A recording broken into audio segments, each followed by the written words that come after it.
Alguém sempre me pergunta minha opinião sobre a nova tradução na linguagem de hoje. Por isso, resolvi gravar esse vídeo para comentar sobre as diferenças gramaticais entre duas versões: nova tradução na linguagem de hoje e Almeida Revista e Corrigida. Olá, meu nome é Edna Solange, você está em Português através da Bíblia. Vamos analisar duas versões da Bíblia: Almeida Revista e Corrigida e Nova Tradução na Linguagem de hoje. As diferenças entre elas são bem significativas. Vamos começar com a mudança na figura de linguagem utilizada.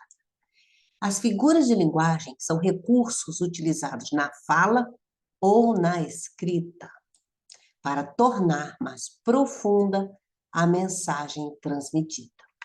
Antes do primeiro exemplo, vou mostrar a diferença entre metáfora e comparação. A metáfora é uma comparação implícita, subentendida, sem termo comparativo. Estabelece uma relação de semelhança. Ele é o sol. Isso é uma afirmação. Ele é o sol. Uma metáfora. Assim funciona a metáfora. A comparação usa termos de ligação para comparar características entre dois ou mais elementos. Ele é como o Sol. Ele tem algumas características do Sol. Isso é a comparação. As duas versões trazem mudança na figura de linguagem utilizada. Metáfora, a fala de Jesus afirma. Quando a metáfora é utilizada, significa que Jesus está afirmando. Ele diz: eu sou a luz que vim ao mundo. Eu sou a luz que vim ao mundo, para que todo aquele que crê em mim não permaneça nas trevas. Essa é Almeida, Revista e Corrigida, que usa a metáfora eu sou a luz que vim ao mundo, em João 12:46. Agora, a nova tradução na linguagem de hoje utiliza como figura de linguagem a comparação para o mesmo versículo, João 12:46. A fala de Jesus compara, como se houvesse apenas algumas características entre ele e a luz. Eu vim ao mundo como luz. Eu vim ao mundo como luz, para que quem crê em mim não fique na escuridão. Enquanto Almeida Revista e Corrigida utiliza a metáfora afirmando, a nova tradução na linguagem de hoje utiliza a comparação, indicando apenas algumas características, na qual Jesus indica apenas algumas características dele com a luz. O livro de Atos 9 nos apresenta algo interessante, muito interessante, sobre Jesus e o assunto que estamos abordando. Veja o que está escrito. E Saulo, indo no caminho, aconteceu que, chegando perto de Damasco, subitamente o cercou um resplendor. Resplendor é uma luz intensa, um resplendor de luz no céu, de luz do céu. De luz do céu, um resplendor de luz do céu, de luz que pertence ao céu. Aqui a preposição indica pertencimento. O cercou um resplendor de luz do céu, um resplendor, uma luz intensa, de luz que pertence ao céu. Ouviu uma voz que lhe dizia: Saulo, Saulo, por que me persegues? E ele disse: quem és, Senhor? E disse o Senhor: eu sou Jesus, a quem tu persegues. Isso está em Atos 9, do 3 ao 5, e aqui a Almeida Revista e Corrigida, ARC. O apóstolo Paulo ficou tão impactado com seu encontro com Jesus que o relatou ao rei Agripa, em Atos 26. Aqui eu estou abordando, nesse momento eu estou abordando, trazendo textos da Almeida, Revista e Corrigida, ok? Almeida, Revista e Corrigida. Ao meio-dia, ó rei, vi no caminho uma luz do céu, uma luz que pertence ao céu, que excedia o esplendor do sol, cuja claridade me envolveu a mim e aos que iam comigo.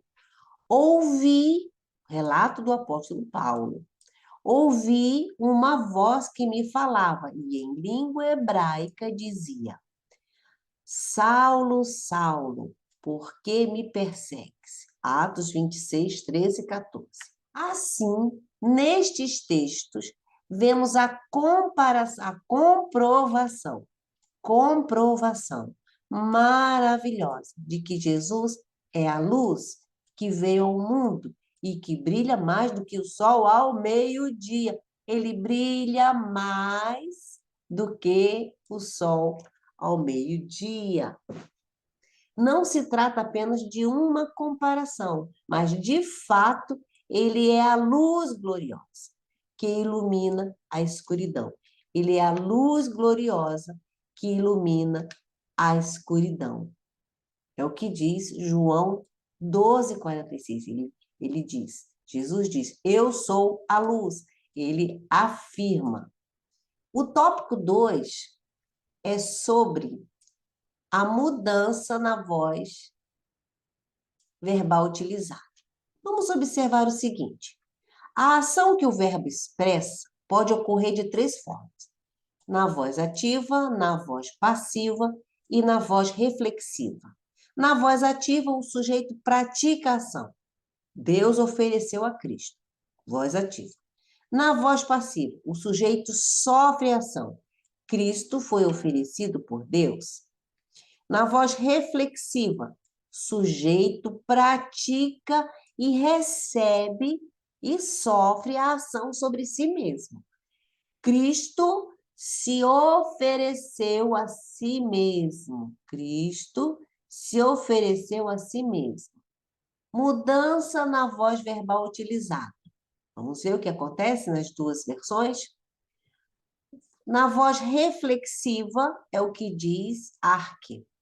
Hebreus 9, 27 e 28.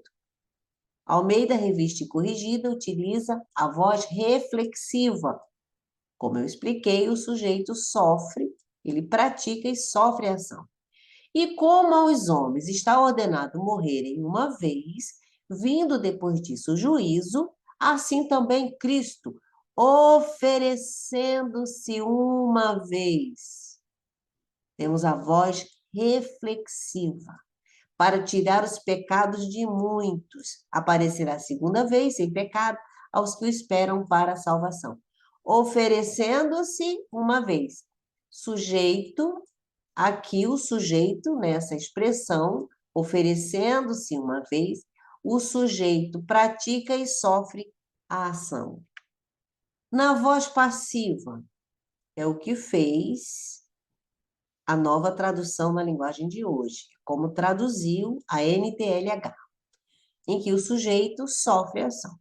Cada pessoa tem de morrer uma vez só, e depois ser julgada por Deus. Assim também Cristo foi oferecido uma só vez em sacrifício para tirar os pecados de muitas pessoas. Depois ele aparecerá pela segunda vez, não para tirar pecados, mas para salvar as pessoas que estão esperando por ele. É como está a NTLH em 9, 27 e 28. Sendo assim, enquanto na arca está escrito que Cristo ofereceu a si mesmo, sendo ele o agente da ação, na TLH está escrito que Cristo foi oferecido, como se ele tivesse tão somente sofrido a ação. Ainda também, no texto de João 10:17, há divergências gramaticais. Enquanto na Almeida, Revista e Corrigida, está escrito, dou a minha vida para tornar a tomá-la. Na TLH está escrito, eu dou a minha vida para recebê-la outra vez. Novamente, a ARC usa o sujeito agente para tornar a tomá-la. O sujeito ele é agente da ação. Enquanto a nova tradução da linguagem de hoje diz que ele dizendo, eu dou a minha vida para recebê-la. Sujeito paciente, recebê-la outra vez. As diferenças são gritantes. O tópico 3 é sobre a mudança no uso do pronome pessoal. Observe. Existem 3 pessoas gramaticais, né? Sendo singular e plural. Primeira pessoa é quem fala. Eu, nós, meu, nosso. Segunda pessoa é com quem se fala. Tu, vós, vocês, vosso, vossos. Terceira pessoa de quem se fala. Ele, ela, eles, elas. Na ARC, porque a lei do Espírito de vida em Cristo me livrou da lei do pecado e da morte. Romanos 8:2. NTLH, pois a lei do Espírito de Deus, que nos trouxe vida, por estarmos unidos com Cristo Jesus, livrou você da lei do pecado e da morte. O mesmo texto de Romanos 8:2. Enquanto em Romanos, Paulo se inclui entre aqueles que foi liberto da lei do pecado e da morte, de acordo com a NTLH, ele não se inclui. Ele coloca a segunda pessoa como tendo sido liberta do pecado e da morte. Há uma diferença gritante no uso do pronome gramatical, do pronome pessoal. Agora vamos ver mudança no agente da passiva. O agente da passiva é o termo que indica quem pratica a ação de uma oração na voz passiva. Arque, todas as coisas foram feitas por ele, e sem ele nada do que foi feito se fez. A NTLH diz, por meio da palavra, Deus fez todas as coisas, e nada do que existe foi feito sem ela. A ARC coloca o agente da ação, indicando quem pratica a ação. Quem é que pratica? Ele. Foi feita por ele. Ele pratica. Todas as coisas foram feitas por ele. A NTLH deveria ter seguido o exemplo de João 8:32, repetindo o mesmo item lexical na continuidade do versículo, como foi escrito nas duas versões. Arque, conhecereis a verdade, e a verdade vos libertará. Houve a repetição do termo verdade, já que o termo verdade refere-se a Cristo, e Cristo é um ele. Em língua portuguesa é um substantivo feminino. Então, na retomada, deveria ser usado ela. Porém, Cristo é um ele. Então, optou-se, a Almeida Revista e Corrigida optou por repetir a expressão verdade. A NTLH fez a mesma coisa. Repetição do mesmo item gramatical. Muito bem, corretíssimo. Em vez de ter escrito, por meio da palavra, Deus fez todas as coisas e nada do que existe foi feito sem ela, deveria ter colocado, por meio da palavra, Deus fez e nada do que existe foi feito sem a palavra. Em lugar de usar o termo ela, deveria ter usado o termo palavra, já que palavra refere-se a Cristo, a palavra refere-se a Cristo. Por que não repetir o mesmo item gramatical? Jesus é a palavra, o verbo que se fez carne. Tem ainda mudança no gênero gramatical, mais mudança no gênero gramatical. Vamos ver? O verbo estava no mundo, arque, e o mundo foi feito por ele, e o mundo não o conheceu, foi feito por ele. O verbo se fez carne e habitou entre nós. O verbo se fez carne e habitou entre nós, e vimos a sua glória, como a glória do unigênito do Pai, cheio de graça e de verdade. Glória do unigênito. NTLH diz, a palavra estava no mundo, e por meio dela, a palavra estava no mundo, e por meio dela fez o mundo, mas o mundo não a conheceu. A palavra se tornou um ser humano e morou entre nós, cheio de amor e de verdade. Cheia. E nós vimos a revelação da sua natureza divina, a natureza que ele recebeu como filho único do Pai. Bom, a NTLH utilizou a palavra, utilizou o termo palavra em lugar do termo verbo.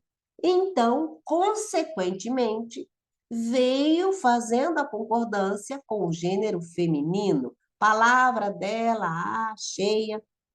Porém, no final do versículo, não teve alternativa. Foi obrigada a colocar o termo ele. Parabéns, que no final você teve que colocar o termo ele. Parabéns, NTLH. Mudança no sujeito da oração. O sujeito da oração é aquele que realiza ou sofre a ação indicada pelo verbo. Isaías capítulo 32, versículos 1 e 2. Arque está escrito. Na arque está escrito. Reinará um rei com justiça e dominarão os príncipes segundo o juízo. E será aquele varão como esconderijo contra o vento. E será quem será aquele varão? Verraiaish, Verraiaish, e será aquele varão. É o que está escrito em hebraico. Verraiaish, e será aquele varão. Verraiaish, Verraiaish, como esconderijo contra o vento e um refúgio contra a tempestade, como ribeiros de águas em lugares secos e como a sombra de uma grande rocha em terra sedenta. NTLH diz, e virá um dia em que um rei reinará com justiça e as autoridades governarão com honestidade. Todas elas protegerão o povo como abrigo contra a tempestade e o vento. Elas serão como rios numa terra seca, como a sombra de uma grande rocha. Todas elas, olha, todas elas protegerão o povo.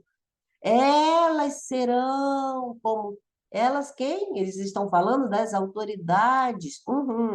A NTLH diz que são as autoridades que vão proteger, que serão como rios numa terra seca, que serão como a sombra de uma grande rocha.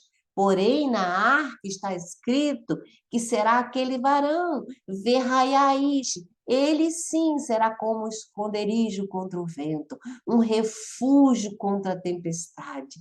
Ele será como ribeiros de águas em lugares secos. Ele será como a sombra de uma grande rocha em terra sedenta. Na tradução Almeida, revista e corrigida, está escrito, será aquele varão como um esconderijo contra o vento e um refúgio contra a tempestade.